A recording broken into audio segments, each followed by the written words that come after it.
You have been carrying something heavy. And if you are still here, still showing up, still trying to find your way through it, I want you to hear this. There is a moment in Matthew chapter 11, verses 28 and 29, where Jesus is standing in front of people who are exhausted, worn down, searching for something they cannot even name. These were not people who needed one more voice telling them what was wrong with them. They already knew they were tired. They already knew they were heavy. They already knew they could not keep carrying life the way they had been carrying it. And Jesus does not push them farther away. He does not wait for them to become stronger first. He does not make rest sound like something they have to earn. He opens himself to the tired, to the weary, to the ones who have nothing left to prove. And he tells them the thing every exhausted soul is aching to hear. Come to me, all you who labor and are heavily burdened, and I will give you rest. Take my yoke upon you, and learn from me, for I am gentle and lowly in heart, and you will find rest for your souls.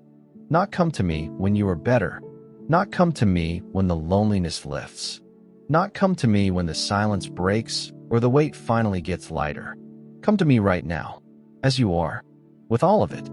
I needed that more than I knew how to say out loud for a long time. There was a season in my life when the loneliness was so loud I could not hear much else. Not the kind that comes from being alone in a room. The kind that follows you into a crowded space and sits down right next to you like it owns the place. I was surrounded by people who loved me, and I still felt completely invisible inside it. I tried to fix it the way most of us do. Stay busy, stay useful, keep moving, build a full enough life that there is no room left for the ache.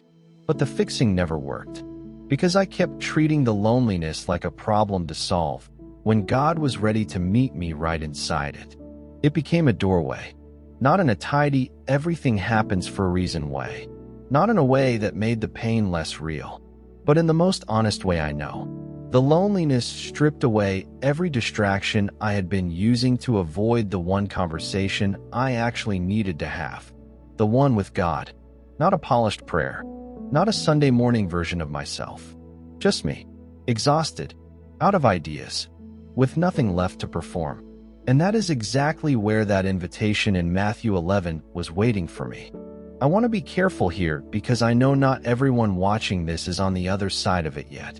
Some of you have been carrying this for a long time, maybe years, and the door does not feel open yet. That is real, and I am not going to tell you otherwise. But here is what I kept finding every time I brought the ache to God instead of trying to outrun it. Even in the middle of it, something shifted. Not always the circumstances. Something quieter than that. Paul writes in Philippians chapter 4 verse 7 about the peace of God, which surpasses all understanding, guarding our hearts and our thoughts in Christ Jesus. A peace that does not wait for the situation to change before it shows up. A peace that does not make logical sense from the outside. But it is real. I have felt it in the middle of the hard thing, not only after it was over. I think about Nehemiah chapter 8 verse 10. Nehemiah was speaking to people who were weeping, not people who had already pulled themselves together. And the word that came was not, get over it. It was, do not grieve, for the joy of the Lord is your strength. Right now, even here, even in this, that is what the doorway of loneliness opened up for me. Not a life without the ache. A life where the ache stopped being the loudest thing in the room. A life where something stronger moved in beside it. And on the days when I wanted to give up on that, when the waiting felt like too much and the silence felt like it was winning, I kept coming back to Galatians chapter 6 verse 9. Let's not be weary in doing good, for we will reap in due season, if we don't give up. The season ends. What is growing in you right now, in the middle of the hard and the quiet and the long waiting, is not nothing. It is something. Because the God who meets you in the doorway does not just meet you there and leave you there. Paul writes in Ephesians chapter 3 verse 20 that God is able to do exceedingly abundantly above all that we ask or think, according to the power that works in us.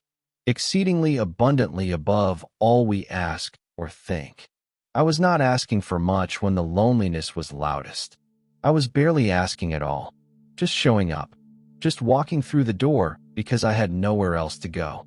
And what he did with that was more than I had the imagination to ask for. That is what I want to leave you with today. Not a promise that the loneliness disappears the moment you walk through the door, but a promise that the God on the other side of it is not small. He is not limited by how long you have been waiting.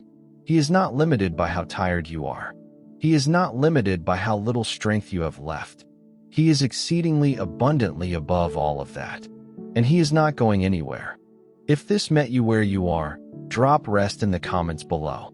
We are praying over every single name. At the very end of this video, there is a presence card. Screenshot it before you close out. Keep it close for the days when the weight feels heavy again. We do a guided prayer together every day at 8:30. Subscribe to follow the journey. Come back tonight, and we will keep walking this out together. We see you. We are here for you.